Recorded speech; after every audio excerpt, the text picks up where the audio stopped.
everybody, and welcome back to another episode of Death in Cambodia, Life in America. It is Dorothy, your host, back for another episode. I am so excited to have this wonderful woman on today, all the way from Cambodia that she's checking in, Camilla Mayer. She is the CEO and co-founder of Nary Resort. This is an ethical and sustainable resort wear brand based in Phnom Penh, Cambodia and New York City. Guys, check out the website if you've never heard of it. Truly the most beautiful dresses with like these cool puff sleeves and these really awesome like linen comfortable, really breezy wear that I really, really enjoy. This resort line actually, it was inspired by their mother, Nary, who survived the Khmer Rouge just like the rest of our parents.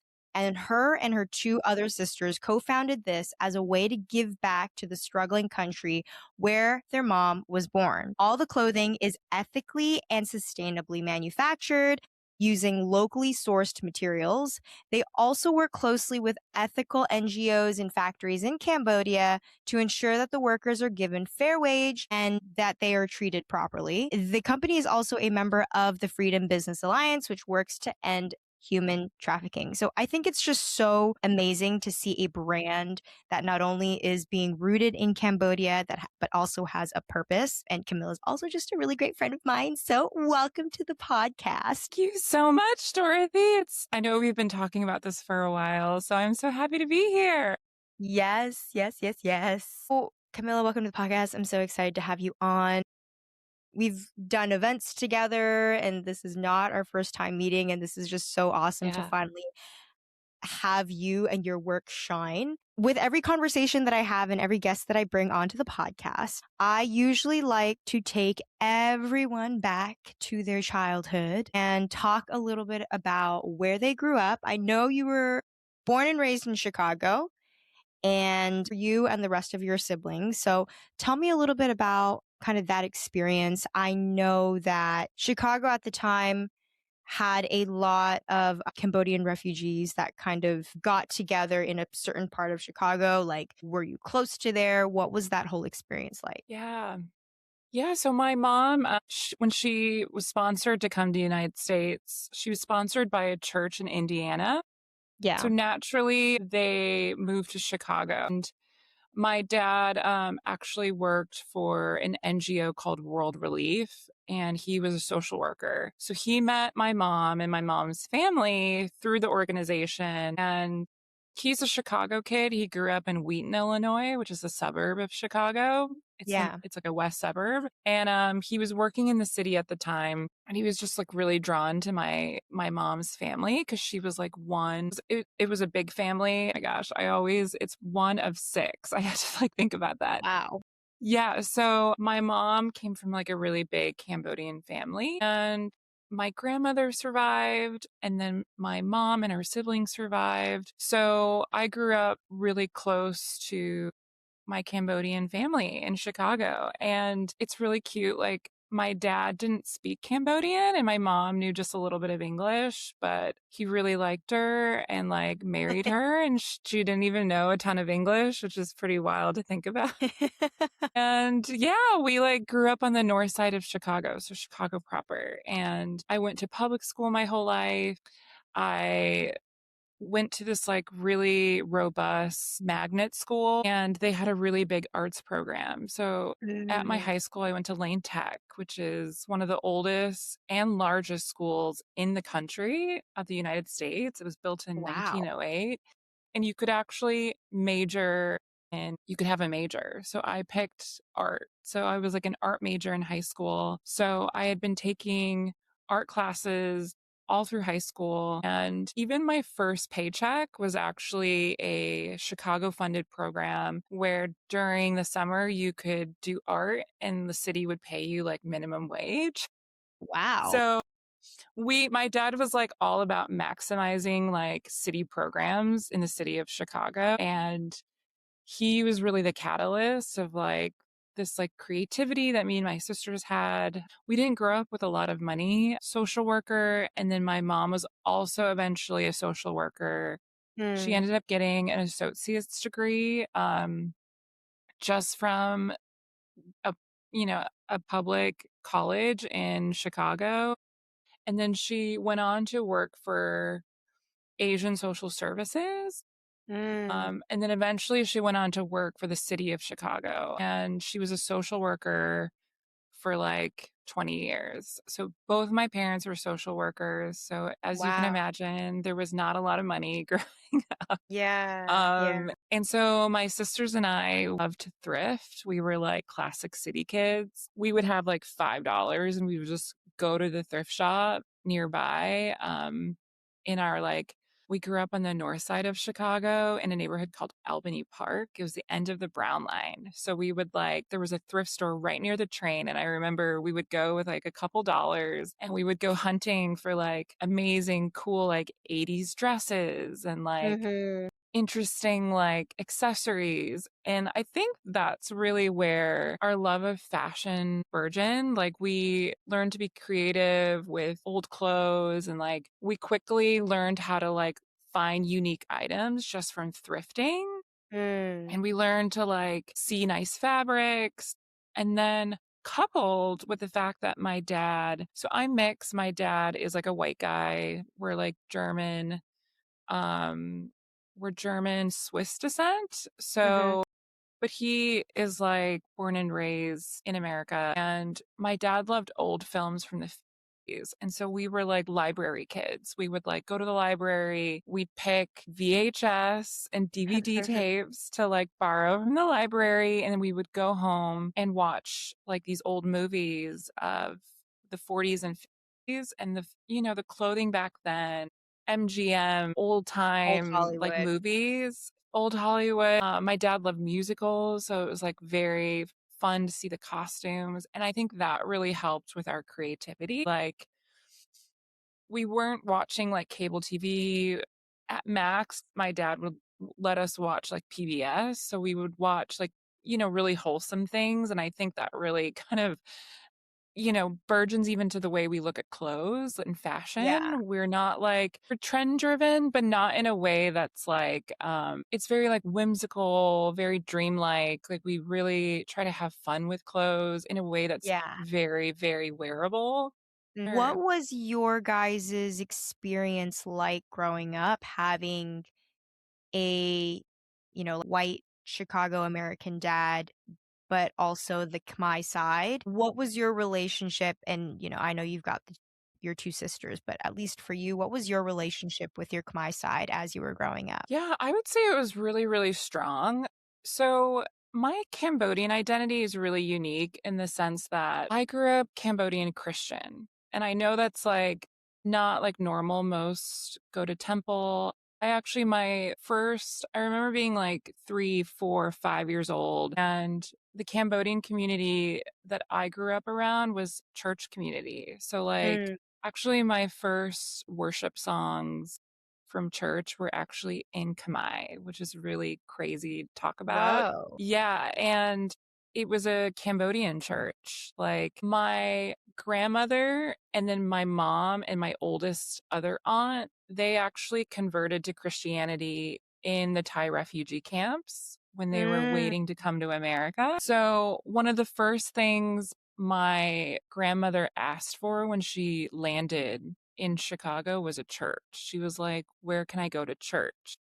Mm. And there actually was a Cambodian church that met in a basement of a Baptist church in uptown Chicago. It's the north side. Back then in the 70s, 80s, it was a really rough neighborhood. And yeah, so we would go on Sundays in the afternoons and we would be part of this Cambodian Christian community. And I think like that kind of community was monumental in the way that my mom was able to process her trauma and Mm-hmm. like my family's trauma because she wasn't isolated. She wasn't like dealing with the trauma alone. And then also like religion is powerful. Having a way to like channel your grief into something as loving as like the message of Christianity, I think really helped heal my Cambodian side of the family. I mean, my entire Cambodian side of the family is really remarkable way that they were able to like dig in roots. I think within 6 years, they all bought property in Chicago. A Mm. lot of them went and got a higher education. A lot of like the older aunts and uncles that I have got married quickly. Like Mhm. I had a million Cambodian cousins that I grew up around, and we were all really, really close.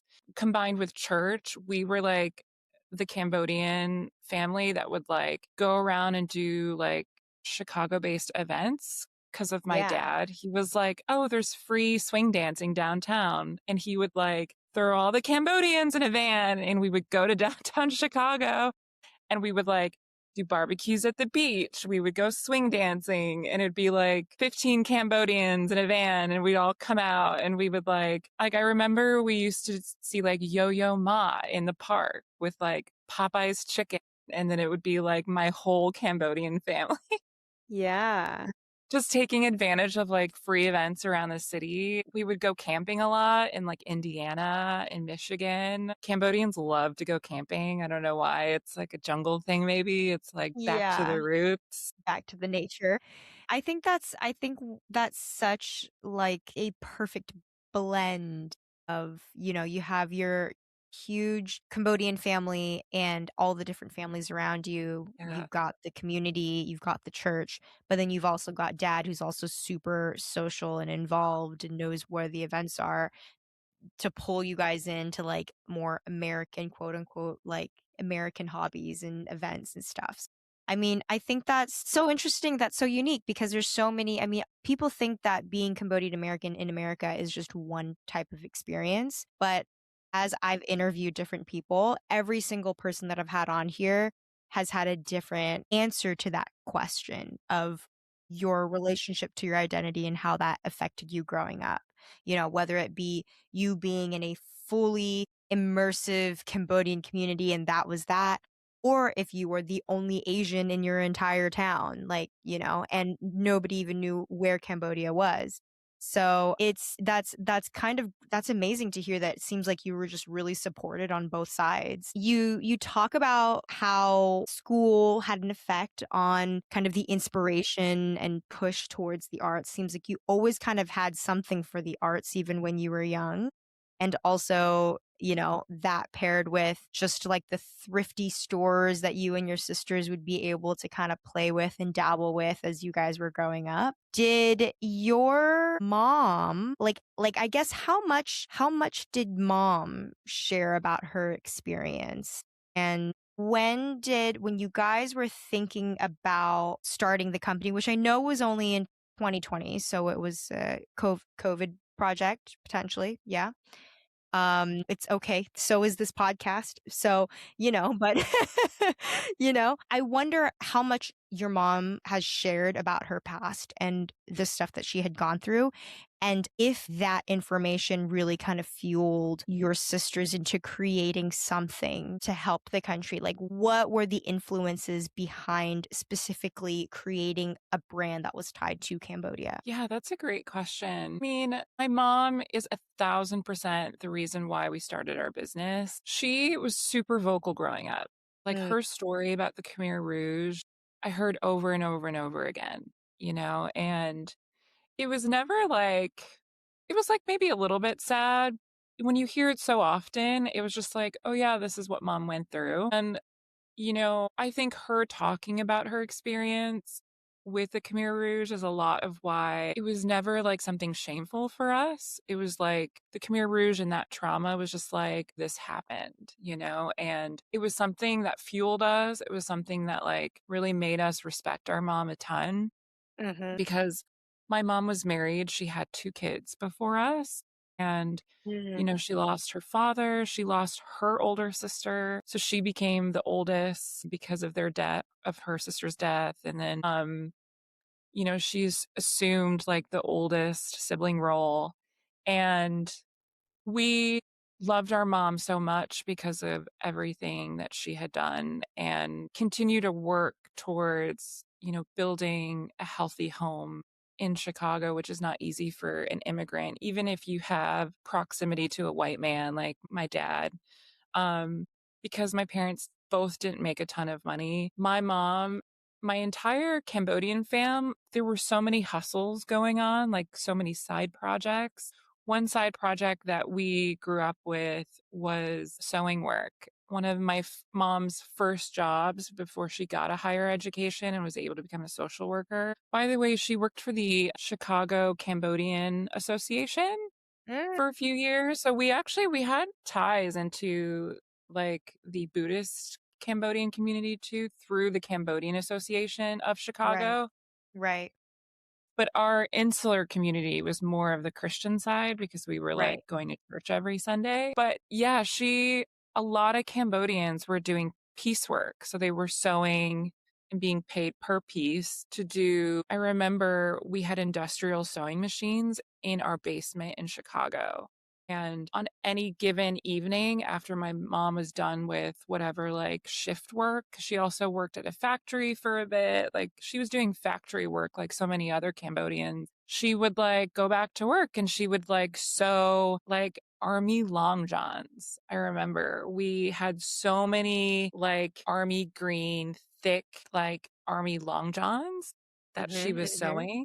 Yeah. And my grandmother would be down there and there would just be like mountains of like men's long johns. And I remember like diving into a pile and like reading a book while my mom would like sew. So like growing up around sewing machines. And then my mom also made us a lot of custom clothes growing up. So me and my sisters, we would always be matching in our little Mm-hmm, outfits. And I think that comfortability with like sewing machines and then also like our unique environment of like growing up in the city with not a lot of clothes, thrifting. mm-hmm. Yeah. We're like constantly in books reading. My dad would read Laura Ingalls Wilder to us growing up. So we like loved to play dress up like we were like conquering the West and like Mm-hmm. the Oregon Trail. And so it was like a very unique, vibrant no computers back then. I didn't get my first phone until like college. So we were like not TV kids, cable kids, internet. We were like strictly like old black and white films and books. That was like really what we kind of grew up on. And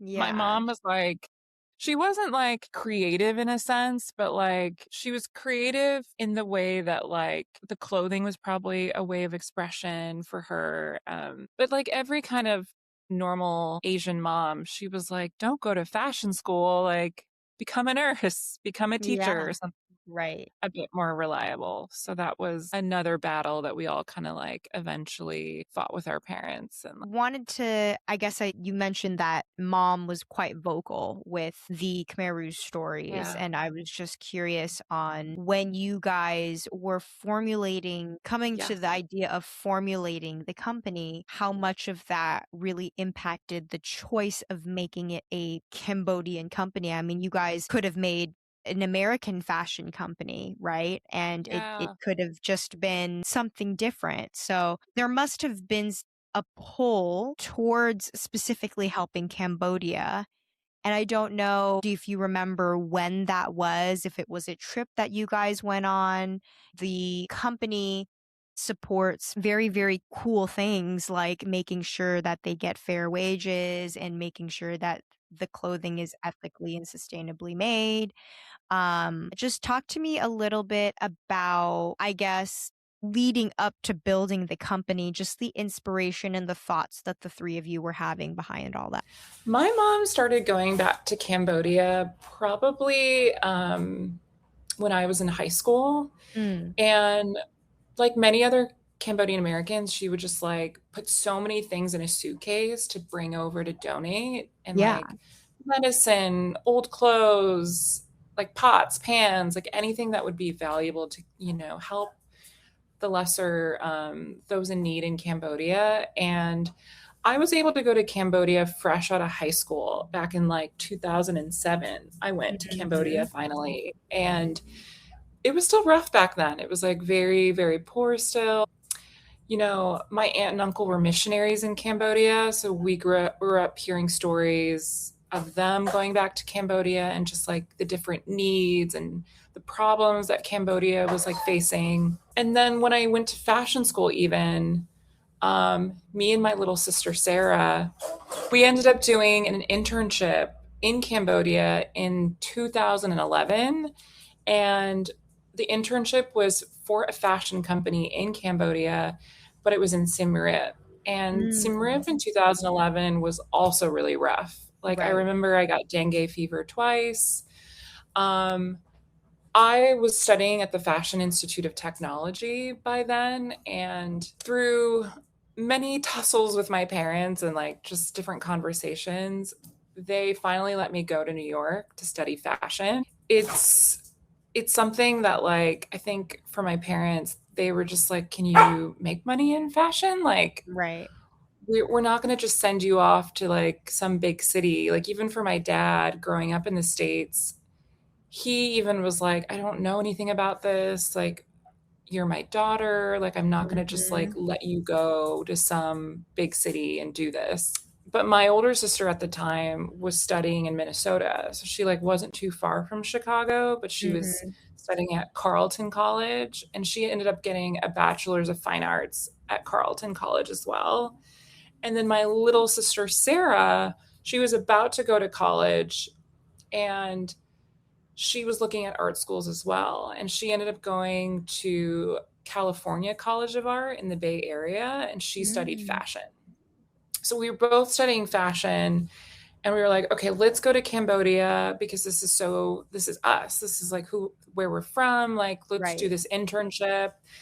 And so it was okay. Like the internship was like not that interesting. I think it was like these two Americans that kind of like were retired and they were kind of doing things for fun, but it was this New York American woman who was like a stylist and she fell in love with Cambodia and she ended up creating a brand called Wonderlust and Mm. they had a shop at the FCC hotel in downtown Siem Reap and they also had a shop, like a little converted French colonial townhouse on Pub Street.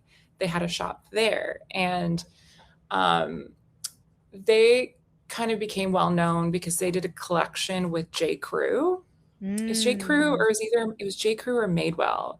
Okay. And like they designed all these pieces and then it got launched in New York in one of their stores and it was like an exclusive collaboration. And so I remember just emailing them and being like, I'm Cambodian, I'd like to intern for you. And they were like, okay. So we like came over, but it wasn't until probably 2018, 27, maybe 2017, 2018, my little sister Sarah, she had graduated from college. I had graduated from college. All my sisters, we were all done with school. And my little sister was still trying to figure out like how she wanted to use her degree. And Mhm. she actually felt really compelled to go and volunteer with an NGO in Cambodia. So my Mm. little sister was the catalyst. I was living in New York at the time. Sarah ended up working for an NGO that rescued women that had been trafficked. It's very dark. Mhm. Mhm. They were a safe house and they had girls from every age. And Mhm. part of their rehabilitation was skill training. So they would teach these girls, soft skills, how to sew, how to make things. And Sarah was volunteering. And at the time, she just felt like, these products could be so much better, like Mhm. from Mhm. her education of studying fashion design, she was like, sewing is like it's one of the easiest jobs a non-skilled woman in Cambodia can get. Usually it's like, factories with terrible conditions. But if you're desperate for money and you don't want to sell your body, like sewing is like one of the easiest ways to get money. And Yeah. her idea, and she approached me and my sister, she was like, I really want to start a brand and I really want to create products that can compete on a global level that's beautiful, that is well made, that is trending, and that women in America would want to wear and buy. Um, and I remember it was like me and my sisters, we were on a Zoom call and we were like, okay, let's do this. Let's all do this together. And like let's really use our story about our mom and Cambodia to really cement the idea of the brand. So we picked resort wear because of all the hotels in Cambodia, which was Mm, crazy in hindsight. I don't think I would have never recommend niching down so much, because mm, linen and cotton is like, it's seasonal. It's like on the East yeah. Coast, you really only wear it 3 months out of the year. Um, but that's why we picked resort wear. And then we also picked natural fibers just because, like, right, Cambodia is known for fast fashion. It's known for really terrible quality of clothing and then also terrible fabrics. It's like Hmm. fabrics that weren't good for the environment, fabrics that you wouldn't really want to wear long term. And just through our education, we really understood, like, why natural fibers were best, just for their like natural property. Do you mind explaining that just a little bit more? Because I feel like even for Sure. myself and a lot of listeners who like didn't go to fashion school, it's like fabric is just fabric. So Mhm. what is natural fabric and what makes something good versus bad? And maybe explain to us a little Yeah. bit like the ethical part of fashion and fast fashion a little bit. Yeah. So, when you are in fashion school and you're studying fabric, because it's the base of the garment. Mm-hmm. Fabric is everything, and it affects construction. It affects like how the clothing drapes on your body. When you're thinking about a design or a product that women will really like and want to wear, your fabric is so important. It's the foundation. It is the bricks under your house. Mm-hmm. And another pillar we had cemented in our business was using only fabric we could find in country, Mm-hmm. because we didn't want to increase our carbon footprint by shipping products into the country. Also, that's very expensive. So through just like my sister living in Cambodia, like everybody kind of knew, like, okay, this is where you go if you want to buy fabric. And so she would walk through these like markets, and it was very easy to quickly like wade through fabric and kind of Mm-hmm. like see the difference in fabrication. Polyester is plastic, it's oil. Actually, when we were starting the company, we actually only wanted to use 100% cotton, and it would be fabric woven by Cambodian artisans on wooden looms. So actually, like, Mm. I have to rewind. I totally forgot about this because we pivoted so quickly, but we wanted to create jobs, right? So like we were like, Right. okay, women are great at like, we're known for our silk. We're known like for creating fabric on wooden looms. So actually when we launched with naturally dyed cotton woven on wooden looms. So like Whoa. Cambodian women just like making it. And that was very expensive. It was like a very hard product to market, Mm-hmm. because with natural dyes, like there's discrepancies in the Mm-hmm. quality of the fabric. So like we could have dyed it, taken photos, and then like 10 months later when the garment is sold, it could have like lightened. And then like the customer would get the product and be like, well, why doesn't it look like the photo? Right, Which we right. we had that problem a lot in the early stages of our business. Mm-hmm. And we were like selling very expensive garments to New Yorkers who honestly could afford it, like for us as Cambodian American women, like we could never ever buy our clothes knowing the prices of what they were, but we knew through proximity of like living in New York, living in Chicago, living in San Francisco, like, okay, Mm-hmm. we know these white ladies would pay like $300 for a cotton top, but never in our lives would our Cambodian moms ever do that. Like that would be like crazy. Like we grew up thrifting, right? So like Yeah. that was like kind of a psychological jump that we had to get through of like declaring Mm. like, okay, our products are worth $300. This is why you're Yeah. going to pay that, which was Yeah. huge for us. Like we had to really figure that out too, and like be brave enough to be like, okay, will you pay $300 for a white cotton hand woven top?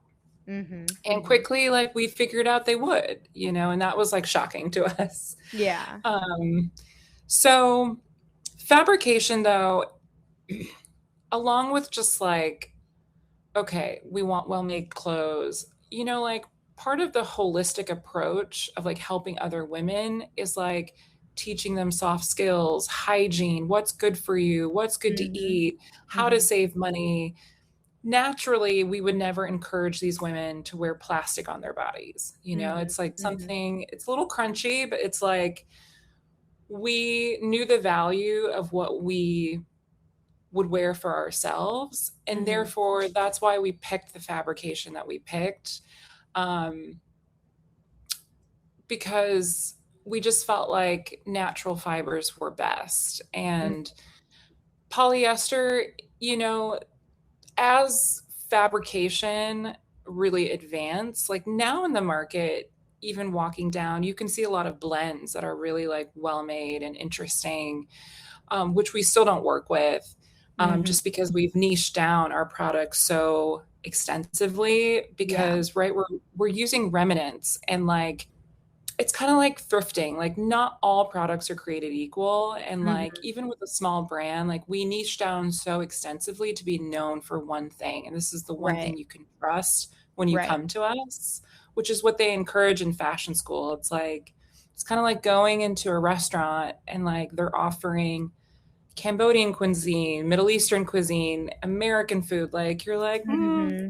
do I trust them? Like they're Yeah. making too many Many things. things. So Yeah. you So guys had come together, you have narrowed down the values of the company. It was started off correct. to create jobs for people, specifically Mhm. women, give them the skill sets they need.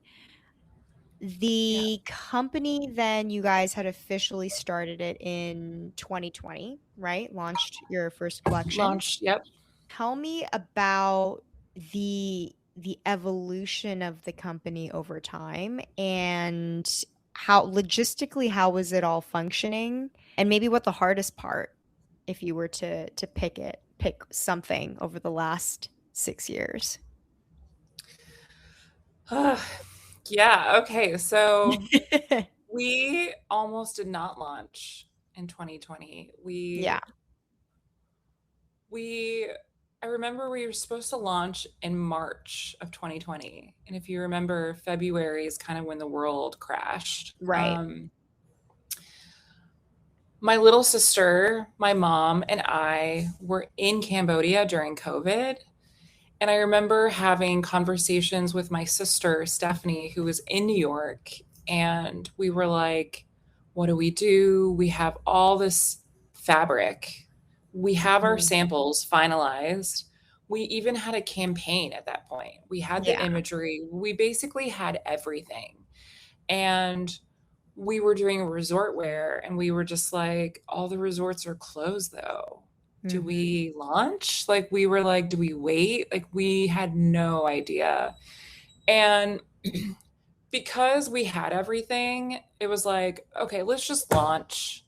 And Yeah. thankfully, we hadn't produced any of the clothes, and we decided to launch with basically pre-order. So, or made to order. So we launched Mhm. with made to order, and I remember we got our first order from a woman in San Francisco, and she bought like a $300 white cotton top, and we were just like shocked. We were like, wow, we can't believe somebody bought something already during We've made COVID. our first Yeah, sale. Yeah. Resort it wear was during shocking, COVID. Yeah. insane, just insane.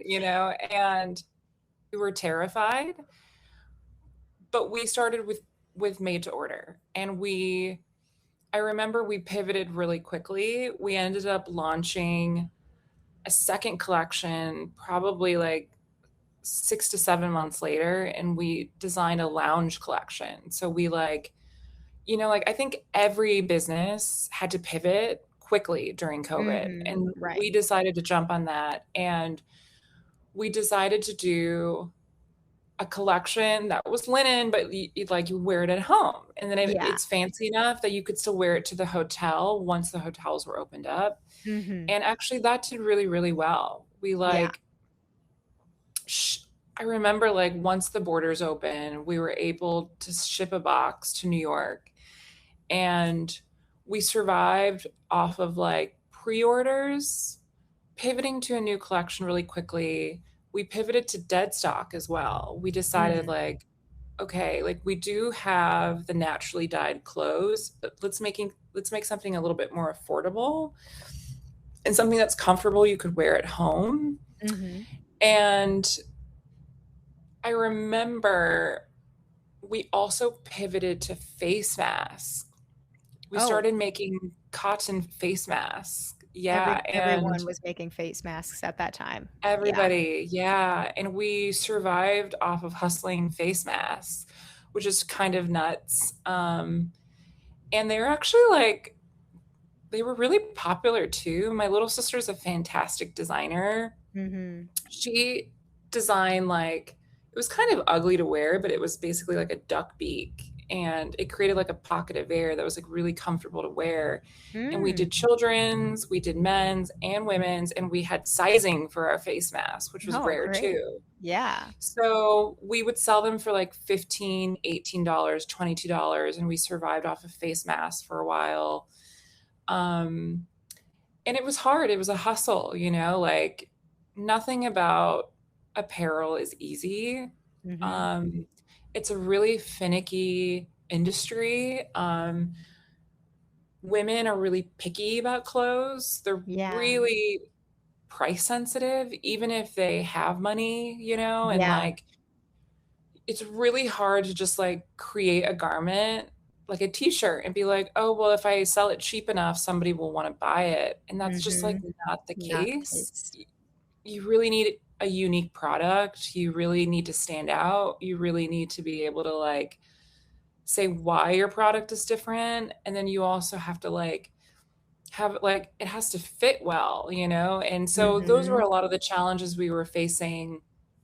And thankfully, like, we never were very safe when it came to clothes. Like, we didn't really create basics, I would say. We Mhm. created wearable, interesting clothes, Mhm. clothes that like a funky New Yorker would want to wear, things that we loved, things that were Yeah. whimsical, interesting, like not quite on the market. Like, we really tried to push design in a way that was like, inclusive of all bodies. We pushed for plus sizing pretty early on. My little sister was really great for designing curvy bodies because Mhm. being mixed kids, we never felt like we could find clothing for us because we were Cambodian American, but we were tall and like, Yeah. or like curvier. And so, like, even being in Cambodia, it was really hard to find clothes for our bodies. So, Mhm. um, I would say like, we even picked apparel just because of the strength of Cambodia, other than like tourism for a long time. The export of clothing was the biggest other industry in Cambodia, and it Mm. was fast fashion, but like there are factories everywhere in Cambodia, Yeah. like it's a robust industry here. So we really wanted to play to the strengths of Cambodians and like the industry here. So that's why we picked fashion. That's why we picked apparel. And apparel is like when the economy isn't going so well, like Mhm. our sales Mhm. down. So even this year has been really tough for us just because like tariffs, and Yeah. now we've had conflict on the Thai border.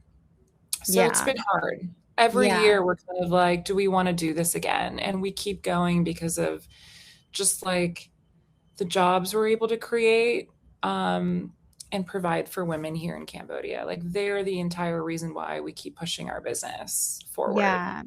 Talk to me a little bit about that. So you guys are still sticking to those values. You're Yeah. still this, are they the same women that you had originally worked with, or is there a Mhm. system to kind of like shuffle them out and place them somewhere? And where are these women now, the ones that you've been working with? Yeah, so we pretty early on we were like, do we hire our own staff? Do we hire sewers? And Mm, we chose to, when you employ staff, there's a massive weight to that, mhm. and we never wanted to be in a place where we hired women and then had to fire them. Yeah. So we would work with NGO sewing centers and like smaller sewing centers around Phnom Penh that we knew, we trusted, and they had, programs running already. We Hmm.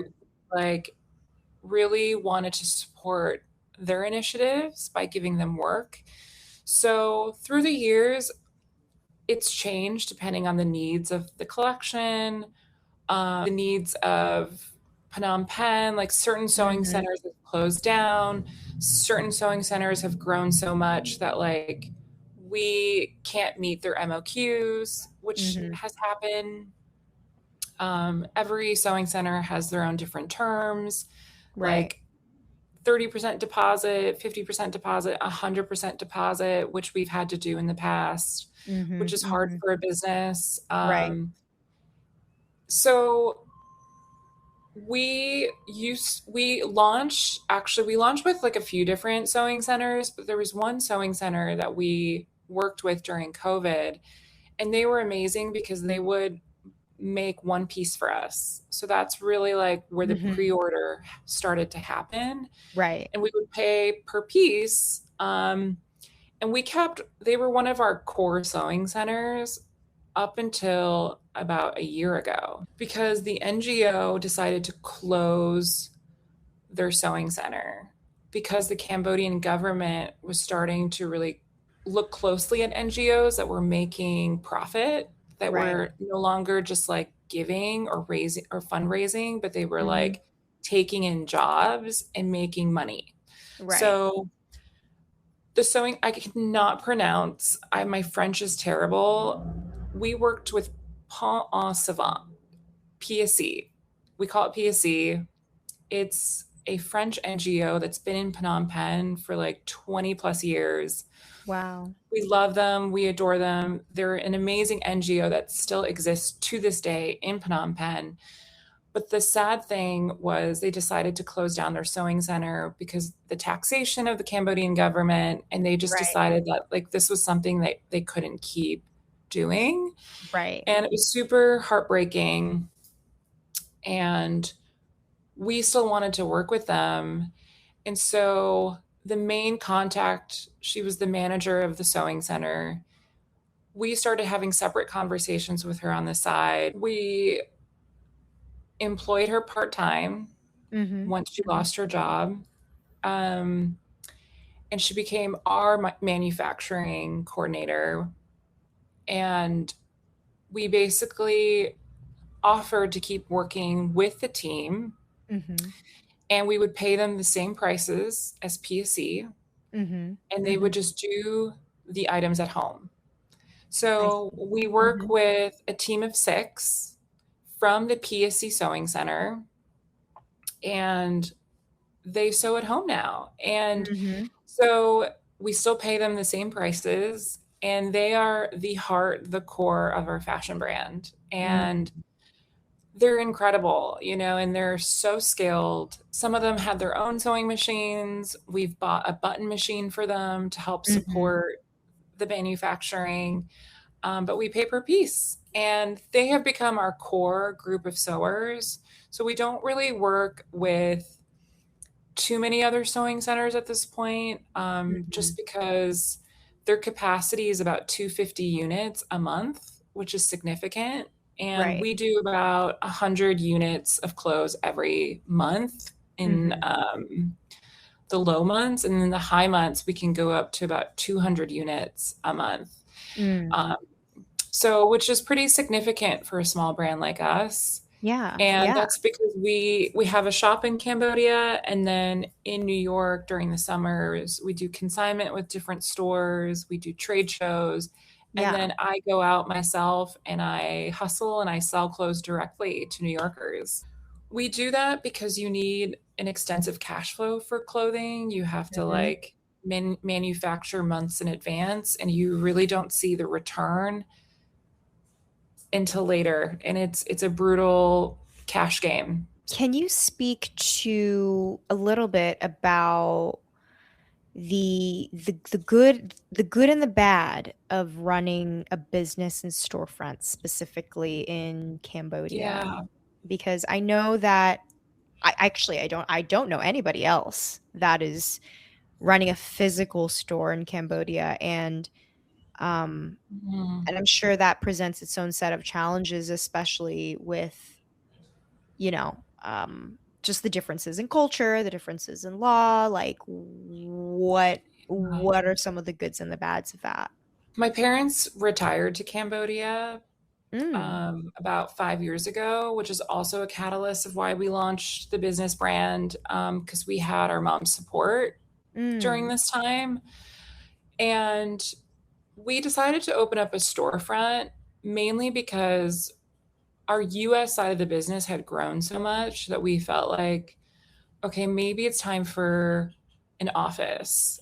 Um, we had been working out of our mom's townhouse in Prek Aing, which is a neighborhood in Cambodia on the it's on the highway to Vietnam, mm. actually, is the neighborhood. And it's where we stored our fabric. We took over the master bedroom, which our mom and dad were really generous to let us take the biggest room in the house.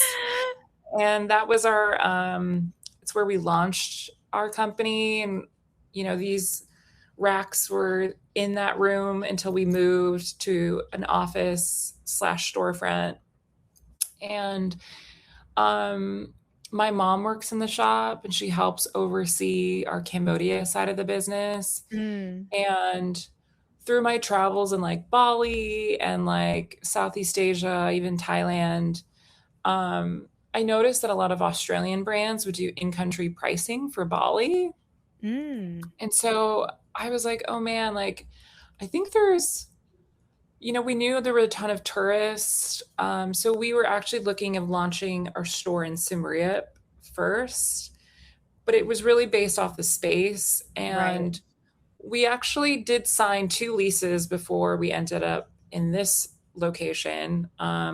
So we actually lost a lot of money signing leases for other places that didn't work out. But we Right. ended up in Phnom Penh, and all our factories are here. It's where we source. So it actually was great that we ended up in Phnom Penh instead of Siem Yeah. Reap because, like Siem Reap hasn't really recovered since COVID. Tourism has Mm, really dipped in a way mm. that would have made a storefront really difficult. Yeah.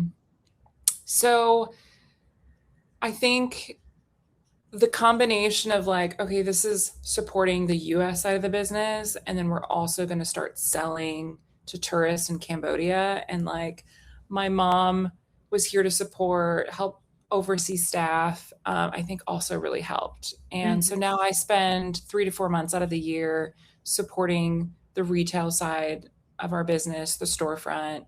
I come and design collections, I test products in our storefront. So there's Yeah. actually been like amazing benefits to having a storefront. We only do Western sizing in our storefront. And I think like being a brand that really like prioritizes fit of Western bodies has made it really unique for travelers coming through Southeast Asia or even Mm, expats. There's a massive mhm. expat community in Cambodia. It has been beneficial too because like our pants fit, which is like Right. shocking when most foreigners come in. They're like, "Oh my gosh, like everything fits." Right. And like we don't skimp on the products that we sell in our shop. Like anything we sell here is like product that is ready to be sold in the United States that's like FDA approved, Mm-hmm. regulated. So we have like care labels and everything, which I also think is unique to a lot of the shops in Phnom Penh. A Right. lot of them are just like made from seamstresses who are like catering to like locals, but then also foreigners. So like the fit is a little Mm-hmm. wonky. Right. So yeah. I can imagine, and I think you alluded to this a little bit, but still keeping your values that you had created from the very beginning Mhm.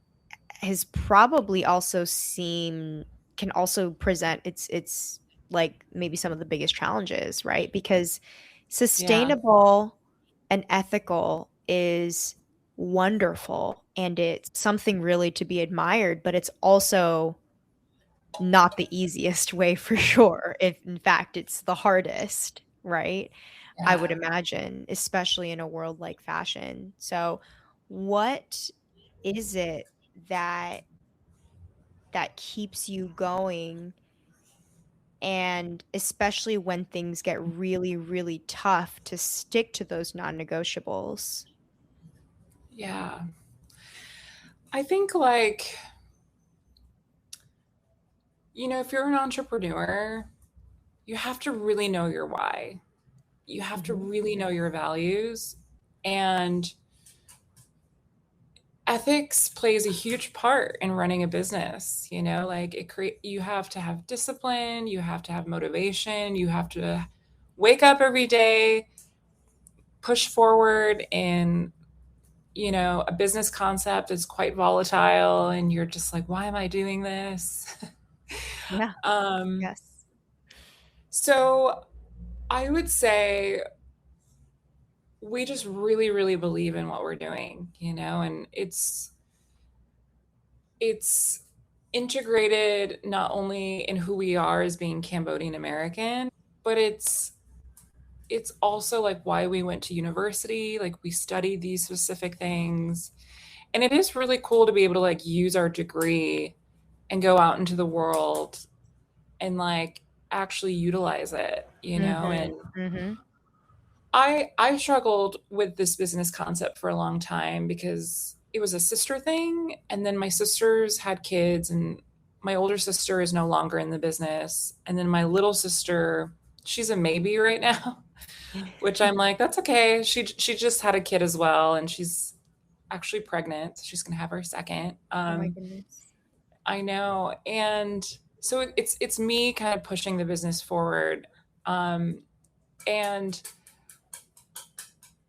it's an addictive feeling to not only like have an idea and then like push it out into the world. Like that's it's a very vulnerable thing, but it's an Mhm. incredible thing to be like, I've done this, Yeah. and I think like the combination of like being a New Yorker, like New Yorkers are hard workers, Mhm.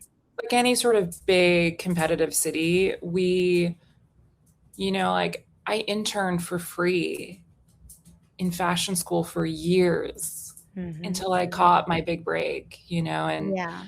I worked for startups in New York City. New York City is expensive. I've always had side hustles. I babysat through college. Like Mhm. we've always worked really, really hard. And like New Yorkers like New York is where you go to see your dreams come true. And Mhm. for me, my motivation has always really been, okay, I have these values. I do love clothing. It's not something that I dislike or hate. And then also like being so closely tied to the women of Cambodia and like working with them and seeing them make money, grow, have careers, better their lives. Like I just see my mom in them so much because Mhm. like really if you take the location out of the picture, they are the same, right? Like my mom was an immigrant in America sewing. And Mhm. now we have Cambodian women doing the same thing just back in Cambodia. And it's just so interconnected. Like Mhm. my like being a feminist, and really caring about women and the rights of women, like the garment industry in Cambodia is 98% women, and Mhm. if we care about our moms and our yays, I think pursuing ethical clothes should be integral to like caring for our moms and our yays and vice Mhm. versa. Mhm. And there's definitely, it's hard, like poverty, you can't afford ethical clothes. Sometimes you can only afford what you can afford, which was us growing up. We thrifted all the time. And I Mhm. remember shopping at Limited too. I remember shopping at like H&M. Like I never will like judge you for shopping fast fashion, but if you get to a place in your life where you can really make conscious decisions about Mhm. finances, about where you spend your money, it's effective and it really matters. Like every matter, like if you come to Cambodia as a Cambodian American, I encourage you to shop local because like every purchase really matters, especially this Mhm. year when we had the Thai border conflict, like it was really rough for a lot of brands. Any sort of like tourist focus industry like business here in Cambodia was really suffering this year. So Yeah. yeah. Well, I think that is just beautiful. People are going to be able to listen to this podcast episode and really really hear like the passion behind your voice and what you've stood for, what your sisters have created and you, and even when you're kind of floating in this in between of like, yeah, you've started it with your three sisters and now it's just kind of you holding the torch at the moment. And I'm sure that comes with its own challenges and, feelings of potential loneliness or whatever it is. But you know that you're doing something good. You know that you are contributing to the woman that you guys are working with. And Yeah. even through COVID, even through tariff times, you guys, you've decided not to falter on those values. And I think that is just what makes this brand so different. Mhm. Um, where can people find your clothing? I also want to give you an opportunity to talk a little bit about the new line that you've just launched. Where can people find you and the clothing and the new line? Yeah, thank you so much for your kind words, Dorothy. It's definitely not easy, and like I think with Nari, like we have never tried to make it about us. Like you rarely see the founders in any of our branding, Yeah. which I should probably change because I think the story is it's compelling and I really need to like communicate it more. Um it's always been we want our product to really shine. We really want our branding and our story to really shine.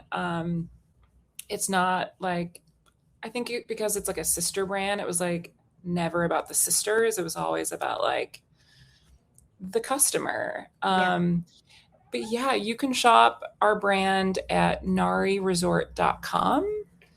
And we have switched over to a pre order online model, but you can pre order and we'll ship directly to you anywhere in the world. And it will just take about 5 days to process your order. My team is really quick, they're Mhm. amazing. And here's a little hidden secret: if you make that custom order and you email us, we could even tailor it specifically to your body. So if you're super petite, we can hem the pants for you, the dress. But most of our clothes are made for the height of a woman, the average woman in America, which is 5'6". Mm. And we do go up to extra large. And if you email us, we can go up to 3 extra large. We don't offer it on the website anymore just because it's a difficult size range to go up to, but we could do it. Mhm. Um, and then also, I will have a discount code for podcast listeners. So I'll share that after, and we can get you 30% off as well. Ooh, did you guys hear that? You stay till the end of the episode. This is what you get, folks. Uh, Camilla, thank you so, so much for coming on to the Yeah. podcast. It's just been a pleasure to have you on to hear about the story and how the inspiration behind what you guys have created. There are not that many fashion brands out there that are doing what you do. And also, I'm just biased because it's specifically coming out of Cambodia. And not only that, but you're trying to like highlight the natural fibers from Cambodia. You're also trying to solve an issue that you've seen in Cambodian fast fashion. So there's just so many different layers to this thing that you are holding with your bare two hands. And so I'm giving you your flowers. You're doing incredible. And I just can't wait to see what's next for you. Thank you, Dorothy. Thank you so much. Thanks for Thank listening, everyone.